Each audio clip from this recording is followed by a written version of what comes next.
Bago ko po ibahagi sa inyo yung isa na naman pong napakagandang accomplishment po ng administrasyon ni PBBM, at bago ko po ipakita sa inyo yung isang good news na naman patungkol kay PBBM na tiyak na kaiinggitan na naman at hindi na naman po matatanggap ng mga DDS, pakinggan po muna natin itong mga pinagsasabi ni Harry Roque dito at gusto ko pong bigyan ng reaksyon. Dito, napatunayan ko po na hindi matalino si Harry Roque or gagamitin lamang po niya yung talino niya kung ang narrative ay sang-ayon sa kanila. So pakinggan po natin yung mga sinabi niya dito. Parte lamang ito ng kanyang video, hindi ito yung kabuuan, pero kung gusto niyo mapakinggan yung buo, pwede niyo tingnan sa platform niya. Ito lamang pong parte na ito ang gusto kong bigyan ng reaksyon. Uulitin ko, dito ko napatunayan na hindi matalino si Harry Roque. At mamaya i-explain ko po sa inyo kung bakit ko nasabi yon. Tapos mamaya ibabahagi ko po sa inyo yung isa na namang magandang accomplishment ng administrasyon. At ito na po si Harry Roque.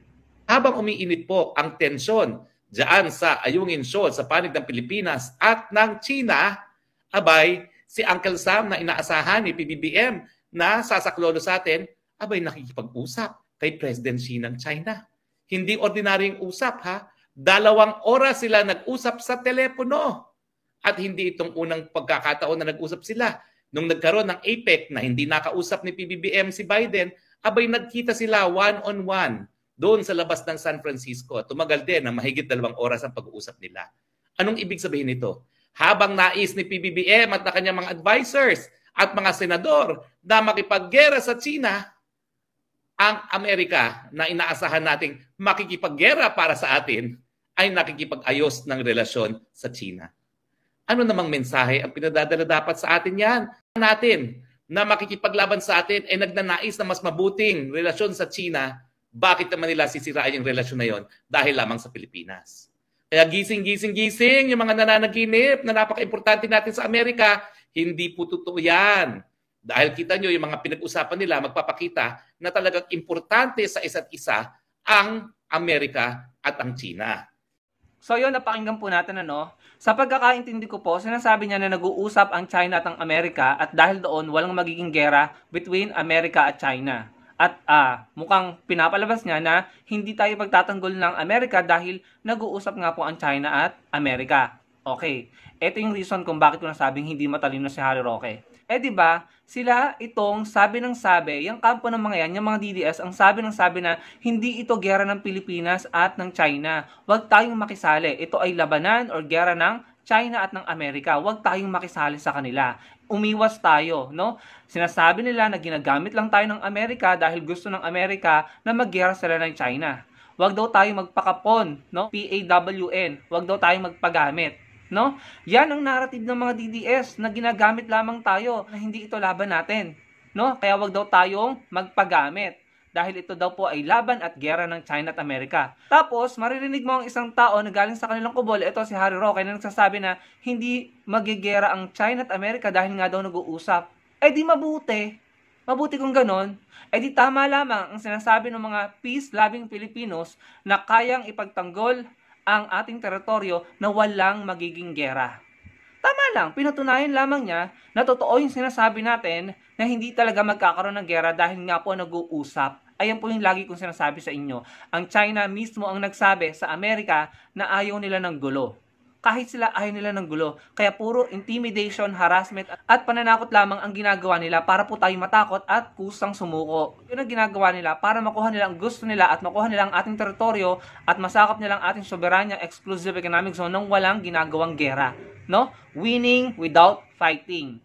So totoo, Harry Roque, tama yung sinabi mo na nag-uusap ang Amerika at China. So sa mga katuwid, pulpul din yung sinasabi nyo or hindi totoo na ginagamit lamang tayo ng Amerika para makipaggera sa China dahil sinasabi mo nga na kahit mismo ang Amerika at China ay nag-uusap. Na tila sinasabi mo na hindi magkakaroon ng gera between those two countries. So sa mga katuwid, dinebunk nyo or sinupalpal nyo yung sarili nyo na nagsasabi na ginagamit lamang tayo ng Amerika. Ginagamit lamang tayo ng Amerika para makipaglaban or makipaggera sa China. Dahil kayo rin mismo ang nagsasabi ngayon na nag-uusap ang Amerika at China na walang magiging gera. Kita nyo na, lumabas na mismo yung totoo, mga kababayan, sa mismong bibig ni Harry Roque. Isa pa, sinabi niya, kung hindi ako nagkakamali sa dinig ko, gusto daw ng presidente at mga senador nito ng gera sa China. Saan niya kinuha yun? Wala pong katotohanan yan. Isa pong malaking kasinungalingan yan. Just because ina-assert ng ating administrasyon ngayon ang karapatan natin, ang teritoryo natin dyan sa West Philippine Sea, hindi ibig sabihin gusto nang makipaggera ng Pangulo.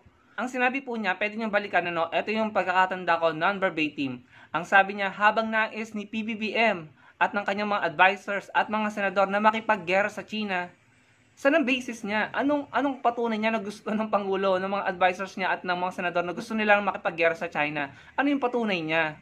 Alam mo, dapat talaga ito aksyonan or ipatawag ng gobyerno or ng Senado dahil nagkakalat po siya ng naratibo na hindi totoo. Unang-una, kung abogado siya, alam niya na nasa konstitusyon natin na hindi tayo magde-declare ng gera, na bawal yon. Pwede niyo i-double check, no? Yun po yung pagkakaalam ko. Abogado siya pero hindi niya alam yun. Tapos sasabihin niya na nais ng Pangulo, ng mga advisor at ng mga senador na gusto makipaggera. Yan po isang malaking kasinungalingan. At dapat yan i-check, no? At dapat yan i-reprimand ng kasalukuyang administrasyon si Harry Roque dahil siya po ay nagkakalat ng naratibo. Maaaring nakokondisyon niya ang mga naniniwala sa kanya na maniwala sa mga bagay na hindi totoo or twisted, no? Na malayo sa katotohanan or fallacious or irrational na mga bagay-bagay. Delikado po yan. Walang nais ang Pangulo, ang mga senador at mga advisor niya ng gera. Gusto lang nating i-assert yung atin. At walang masama doon. Dahil kung hindi po natin gagawin yon, mamimihasa nga po ang China. So nirarab niya sa atin, pinamumukha niya sa atin na nag-uusap daw ang Amerika at China na para walang maging gulo dyan. Then therefore, mabuti. Dinapatunayan nga natin sa kanila na hindi talaga layunin ng China at ng Amerika na magkagera. Then therefore, safe tayo. No? Then therefore, tama yung ginagawa natin na i-assert natin ang i-assert yung ating claim dyan at soberanya dahil sila na mismo nagsabi, hindi magkakaroon ng gera. No? At isang malaking kahangalan yung sinasabi niya na hindi tayo ipagtatanggol ng Amerika. Ang problema kasi sa mga ito, just because nag-uusap about peace, about business ang mga bansa, para sa kanila, kapag may isang bansang nagpaputok or nauna, hindi na handa yung bansang kausap ng bansang nagpaputok na lumaban.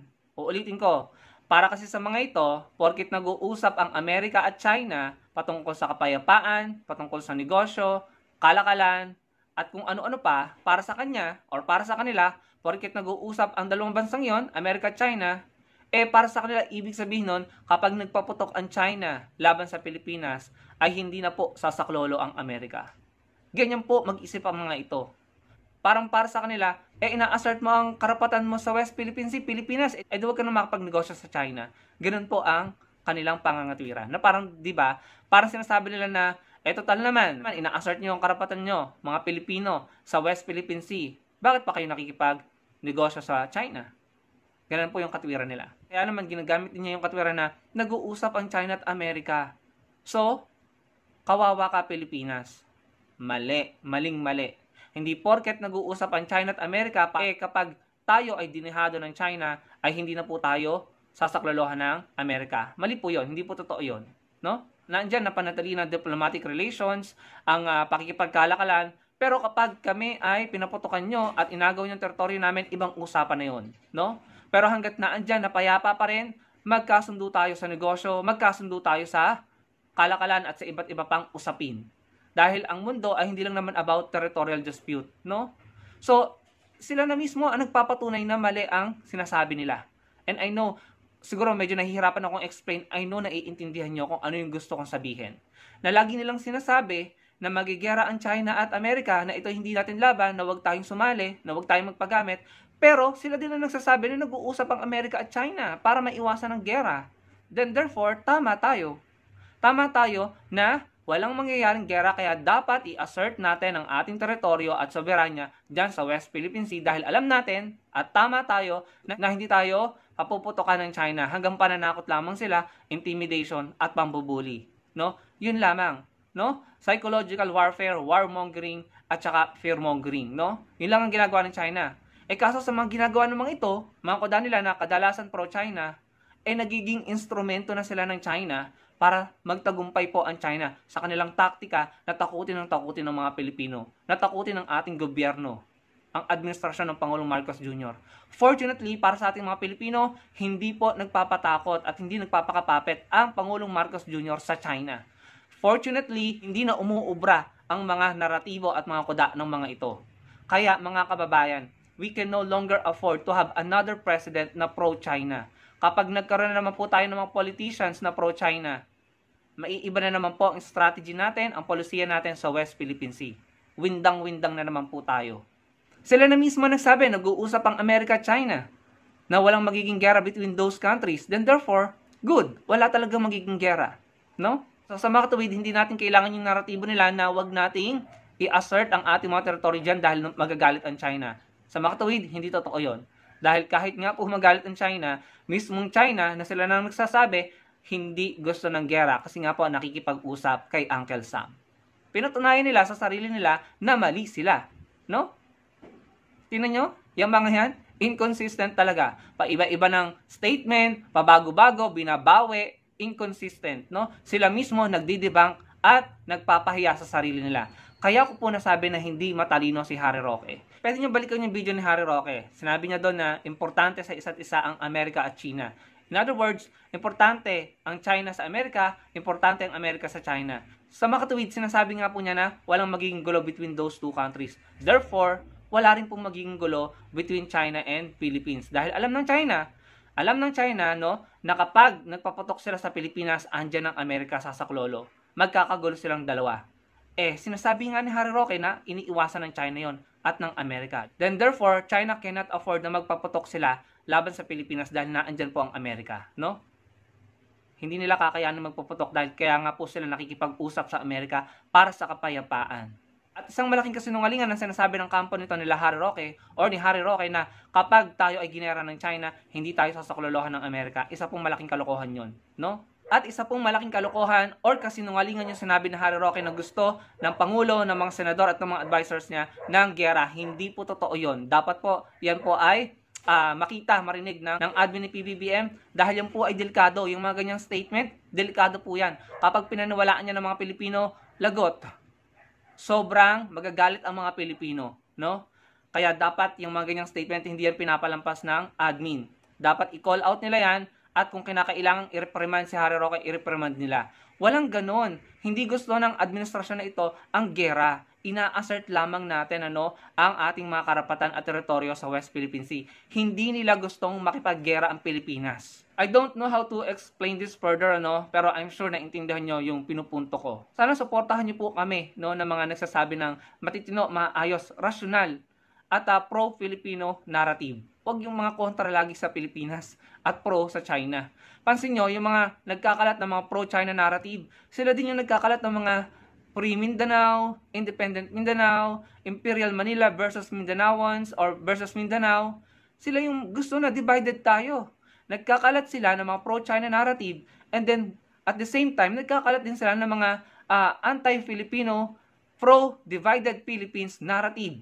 No? Nagkakalat sila ng mga pro-China narrative and at the same time, kinakalat din nila yung ihiwalay ang Mindanao, Free Mindanao, Imperial Manila versus Mindanaoans. Sila rin yung nagkakalat ng pro-divided Philippines. Tapos, pro-China narrative. Sa palagay ko, nagiging ahente na sila ng China sa tinatawag nating divide and conquer tactics. Yung taktika ng China na i-divide, pagwatak-watakin, pag-away-away ng mga Pilipino so they can easily conquer us, nagaganap na po dahil may mga kapwa tayo Pilipino na mismong nagiging tila ahente ng China para mangyari ang taktikang ito. Huwag po tayong pumayag mga kababayan. Okay, tapusin ko na po itong video na to pero ibabahagi ko po muna ang isang good news na hindi na naman po matatanggap ng mga DDS mga kababayan. Ito po. Sabi dito, abogado at isa pa huli sa drug bypass operation sa Quezon City. Abogado. I think yung kasama niya isa ring professional. Ibig sabihin, hindi lang basta mga street level, hindi lang mahihirap ang nahuhuli ngayon. Mga may kaya pa sa buhay. Dapat ganyan. Huwag lang nakapokus sa mahihirap. Unlike before na mga street level lamang po at mga inosente pa yung nadadamay. Ngayon, abogado. No? May sinasabi sa buhay. Dapat ganyan po ang batas natin. Walang tinitignang estado sa buhay. Good job po yan na accomplishment ng administrasyon. Ito pa, sabi dito, claimant ng parcel na naglalaman ng higit 218 million pesos na illegal drugs mula Zimbabwe, hawak na ng NAIA PIDEA. Ayan, kahapon ko lang po ito nabalitaan. O mga DDS, baka sabihin nyo scripted na naman yan. Hawak na yung claimant. Hawak na yung magre-receive nung parcel na naglalaman ng mahigit 200 milyong halaga ng illegal na droga. Ayan po. Imagine kung nakalusot na naman yan sa PIDEA or sa otoridad at napunta na naman yan sa merkado, sa market. Imagine gaano karaming buhay ang masisira niyan. Marami na naman gagawa ng krimen, marami na naman po ang mawawasak na buhay. Ayan po ang ginagawa ngayon. Yung mga big time ang nahuhuli, nasasawata. Big time po ang napipigilan. As a result, yung impact niyan, mas malaki ang accomplishment, mas malaki ang achievement dahil mas madami ang na-save na buhay. Paano nyo sasabihin scripted yan mga DDS? Baka sabihin na naman scripted. No? Wala na eh. Hindi ko alam kung inggit na lamang kayo or hindi nyo matanggap na nakikita ng mga tao na mas mahusay, mas better yung approach ngayon o yung polisiya ngayon. Mas better yung pamamaraan ngayon na ginagawa na walang nadadamay na inosente and at the same time, nagagawa ang trabaho ng mabuti. Nagagawang solusyonan ang problema sa droga nang walang masyado or walang namamatay na tao at walang nadadamay na inosente. Walang namamatay na pulis, walang namamatay na inosente. Hindi ba mas maganda? Hindi ba mas okay? At sagad-sagarin na po natin ang pagbibigay sa inyo ng good news, no? Hindi ko alam kung sasakit na naman ang puso nito. Puso ng mga taga-kabilang kubol. Ang kubol na alam nyo na, no? Ayan po, Time names Marcos among 100 most influential in 2024. In 2024. Ayan po, oh. Among 100 most influential, Time Magazine. Again, don't get me wrong, mas paborito ko pa rin sa Atty. Lenny, pero gusto ko pong i-appreciate, suportahan, at palakpakan ang naging resulta ng pamamahala ng Pangulong Bongbong Marcos Jr. Wala pong masama doon, no? Dahil tayo po dapat ay hindi makapolitiko, makapilipino po tayo. Kung ang mga pinuno natin, si Atty. Lenny, si Pangulong Bongbong Marcos ay may ginagawang maganda para sa Pilipinas, bakit hindi natin palakpakan, suportahan, at i-appreciate? Wala pong masama doon. Dapat po ganun ang attitude natin kung tayo ay mga makapilipino at makabansa talaga. Kaso, yung iba dyan, makapolitiko lamang, kaya kung ano-anong panggugurgor ang ginagawa nila para lamang mapatalsik ang gusto nilang patalsikin at nang sila ang maupo. Tama na po yung ganyan, ano? Mag-intay na lang po sana sila ng susunod na eleksyon. Yun lamang mga kababayan, maraming salamat po sa panonood. Sana po may takeaways kayo sa mga sinabi ko. Lalo-lalo na patungkol dun sa mga reaction ko about sa mga sinabi ni Harry Roque. Makapagbigay po sana kayo ng opinion sa comment section below at malike yung ating video at magkita-kita po tayo sa susunod kong video. Salamat po.